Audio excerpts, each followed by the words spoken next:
people didn't realise what I was going through. I didn't know how to handle it.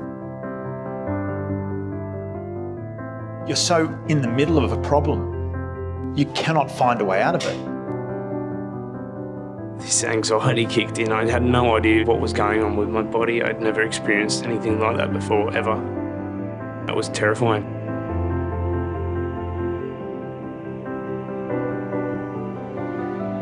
I'd written a suicide note, and I was sort of convinced that I wasn't going to make it out of the rut that I was in. I had the intention of ending my life because I was so angry at where I was. I found myself walking a lot and just found myself out on a ledge one day. And I just felt this was the time for me to take that leap.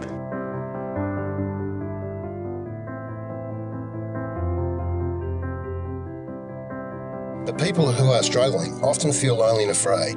To them, this is why it's so important for us, the ones who are doing well, to take that risk for them and ask, are you okay? You just got to be brave enough to go up and ask. Go and talk to them. Take that extra step. Make that extra question happen. Say, are you okay? Just knowing you've been able to keep someone on the planet for one more day, it makes the world a difference. If your mate is doing it tough, he or she may be reluctant to ask for help. We need to go to them. Listen to your gut instincts. If it feels like something's not right, then it probably isn't.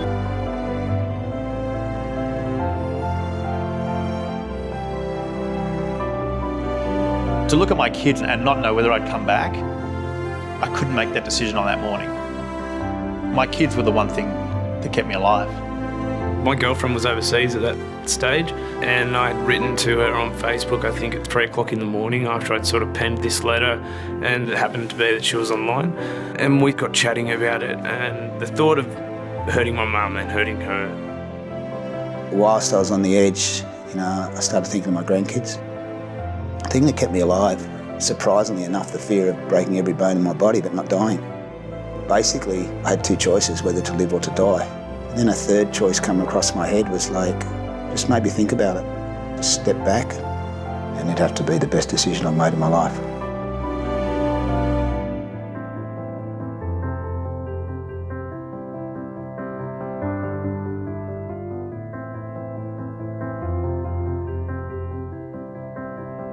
Now I realise that any life is better than no life.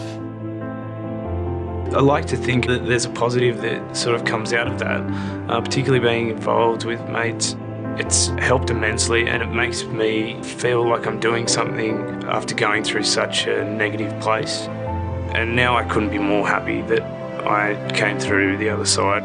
The thing for me was that if it happens to me, how many other people could it happen to?